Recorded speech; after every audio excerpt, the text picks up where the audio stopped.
भारत और पाकिस्तान के बीच में ये बातें तो चल रही हैं कि दोनों तैयारी में हैं, लड़ाई हो सकती है, जंग हो सकती है।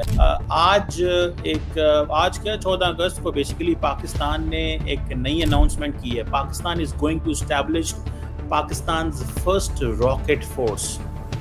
ये प्राइम मिनिस्टर ऑफ पाकिस्तान ने 13-14 की रात को ये कहा कि on the 78th independence day पे ये कहा कि आर्मी रॉकेट फोर्स पाकिस्तान बनाने जा रहा है।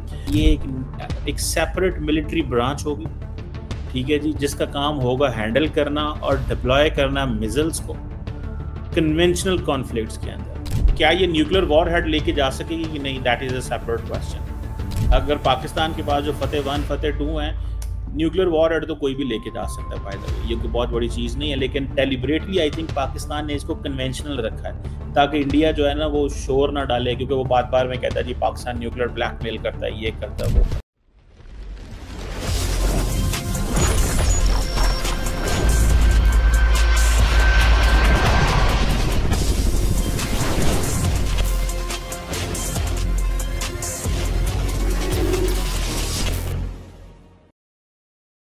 जी हेलो दोस्तों, मैं हूं कमर चीमा। उम्मीद है आप लोग ठीक होंगे। दोस्तों, इस वक्त भारत और पाकिस्तान के बीच में ये बातें तो चल रही हैं कि दोनों तैयारी में हैं, लड़ाई हो सकती है, जंग हो सकती है। लेकिन आज क्या 14 अगस्त को बेसिकली पाकिस्तान ने एक नई अनाउंसमेंट की है। Pakistan is going to establish Pakistan first rocket force.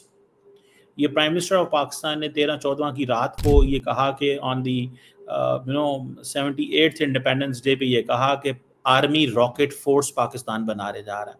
ये कहा जा रहा है कि ये एक सेपरेट मिलिट्री ब्रांच होगी, ठीक है जी, जिसका काम होगा हैंडल करना और डिप्लॉय करना मिसाइल्स को कन्वेंशनल कॉन्फ्लिक्ट्स के अंदर। So understand, army rocket force एक सेपरेट मिलिट्री ब्रांच है जिसका काम क्या है कि वो जो मिसाइल्स हैं वो डिप्लॉय करेगी कॉन्फ्लिक्ट में, कन्वेंशनल कॉन्फ्लिक्ट में, not in the nuclear conflict. Conventional conflict के अंदर यानी कि उसकी जो डोमेन रखी गई है वो कन्वेंशनल कॉन्फ्लिक्ट रखी गई है।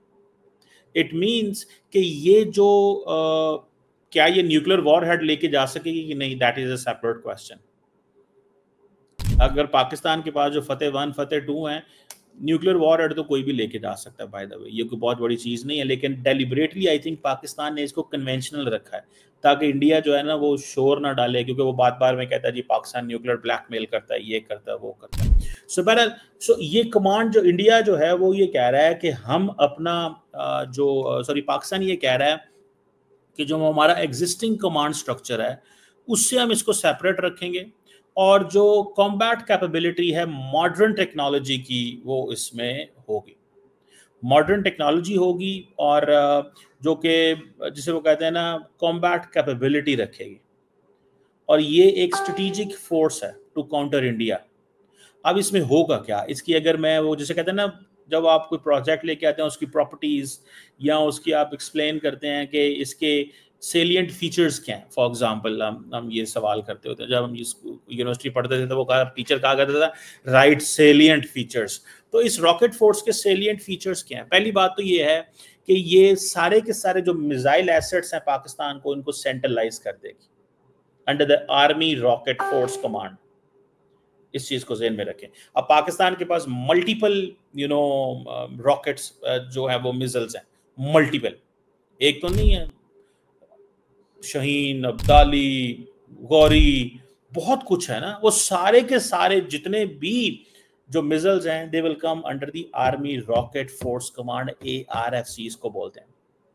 और ये क्या करेगी, ये जो एक कोऑर्डिनेटेड रैपिड प्रिसाइज स्ट्राइक करेगी। अब कहाँ पे बैलिस्टिक इस्तेमाल करना है, क्रूज करना है, हाइपरसोनिक करना है, और ये सारे के सारे जो हैं वो कमांड आर्किटेक्चर के नीचे आ जाएंगे। सो इट मींस कि प्रिसीजन स्ट्राइक कैपेबिलिटी बढ़ानी है। पाकिस्तान ये कहता है, this is what Pakistan one goal is, कि हमने अपनी प्रिसीजन स्ट्राइक कैपेबिलिटी को बढ़ाना है। ठीक हो गया। और उसके लिए जितने भी जो ballistic, cruise, hypersonic, this that जितने भी मिसाइल हैं उनको अंडर ले आएंगे, और उसमें हम उसको कहाँ चलाएंगे कि भाई अब कहाँ पे क्या चीज़ चलनी है, किसको हिट करना है। ये फैक्टर जो है डू अंडरस्टैंड दैट, ये ऐसे नहीं है कि जिस तरह मर्जी। दूसरी इंपॉर्टेंट चीज क्या है कि दिस इज अ डॉक्ट्राइनल शिफ्ट, ठीक है जी, टूवर्ड्स एक जो वो जिसे कहते हैं ना वॉरफेयर की तरफ। ये जो आर्मी रॉकेट फोर्स कमांड है, इसका बेसिकली जो मेन मकसद है आर्मी रॉकेट फोर्स कमांड का, जो मेन मकसद है वो जिसे वो कहते हैं ना जो ग्राउंड ऑपरेशन है, जो ग्राउंड ऑपरेशन से लेके जो स्ट्रेटेजिक लेवल स्टैंड ऑफ है, उसके बीच में ये वो जिसे कहते हैं ना शिफ्ट है कि पहले हम करते थे ग्राउंड ऑपरेशन, अब हमें एक जो स्ट्रेटेजिक लेवल का स्टैंड ऑफ हो सकता है, जो स्ट्राइक मिशंस हो सकते हैं, हम उसकी तरफ जा रहे हैं। यानी कि हम जो जिसे वो कहते हैं ना इंडिया का जो जो डिफेंस है, जो वाइटल इंफ्रास्ट्रक्चर है, ठीक है जी, उसको हिट करने की जो कैपेबिलिटी है उसके अंदर शिफ्ट आ रही है। और करना क्या है कि हमने उसके जो डिफेंस को डिग्रेड करना है। जरा समझें, इट मीन्स समझें इसको, ये बड़ी इंपॉर्टेंट चीज़ है कि जहाँ जहाँ पे उनका एयर डिफेंस सिस्टम पड़ा हुआ है S-400 ये वो, ये सारे का सारा उसको टारगेट करेगा, उस इंफ्रास्ट्रक्चर को। इससे पहले कि कॉन्फ्लिक्ट एस्केलेट करे, हमें बेसिकली वो रॉकेट फोर्स जो है वो हेल्प आउट करेगी कि कहाँ कहाँ पे उनका जो डिफेंस सिस्टम पड़ा, ताकि हम उसको हिट कर सकें, ना कि हम पहले ही इस जगह टारगेट करना है, इस जगह टारगेट करना है। सो पहले जो डिफेंस स्ट्रक्चर है उसको बड़ा करना है, पहले क्या करना है, डिफेंस स्ट्रक्चर को वो करना है। इस चीज़ को ज़हन में रखें। आज जो प्राइम मिनिस्टर मोदी ने सुदर्शन चक्रा जो किया है कि हम अपनी आयरन डोम की तरह, तो पाकिस्तान कहता है कि हमने सबसे पहले इसको हिट करना है और इस तरह के जो बाकी सिस्टम है उनको हिट करना है। नेक्स्ट इंपॉर्टेंट चीज़ ये है कि ये जारी बात है, it gives an important messaging, and that messaging is to India and to other neighboring countries. I don't want to name, is a message। और वो ये कहता है कि इससे एक डिटेरेंस जो है वो एस्टैब्लिश होगी, ठीक है जी, और इससे ये भी पैगाम होगा। अब डिटेरेंस ये है कि पहले ही पता होना चाहिए, अब वो जब हमारी रॉकेट फोर्स बनेगी तो उनके पास भी वो सारी बातें इस चीज़ों को देख रहे होंगे। तो हमने एक तो डिटेरेंस क्रिएट करना है, it means we are doing an addition. उनको अपने एयर डिफेंस सिस्टम को बचाने में, छुपाने में बहुत टाइम मिलेगा। जैसे कहा जाता है कि पाकिस्तान और चाइना मिल के सारी चीज़ें कर रहे थे, ठीक है। तो बहरहाल वो एक तो डिटेरेंस होगी। दूसरा ये है कि हम मैसेज देना चाहता है पाकिस्तान के, भाई हमारी जो मिसाइल कमांड स्ट्रक्चर है और कैपेबिलिटी में आपके साथ बराबरी है, ठीक है। तो जो पाकिस्तान वो समझता है ना कि ये चीज़ें हमारे लिए इंपॉर्टेंट है, वो सारी ये मैसेजिंग उसके ज़रिए कन्वे हो रही है। सो जो लेसन्स लर्नड, अब इंडिया और पाकिस्तान ने लेसन लर्न किए हैं इस जंग से, इंडिया और पाकिस्तान ने लेसन लर्न किए हैं। तो वो जो लेसन लर्न किए हैं वो ये किया। अब उसका ये कंक्लूजन है कि हमें इस तरह की एक डिटेरेंस जो एस्टैब्लिश करने की ज़रूरत है। अगली अहम बात ये है कि जो एस्केलेशन है उसकी डायनामिक्स अब बदल जाएंगे। ये जो मिसाइल फोर्स है उसकी वजह से सारी की सारी आपकी एस्केलेशन की डायनामिक्स बदल जाएंगी। अब इसमें ये जो एस्केलेशन थ्रेशोल्ड है, ठीक है जी, पहले होता था कि कन्वेंशनल वॉर शुरू कर दो, क्या होगा, कन्वेंशनल वॉर शुरू कर दो। अब वो कहेंगे रॉकेट फोर्स में से हमने कौन सा मिसाइल पहले चलाना है।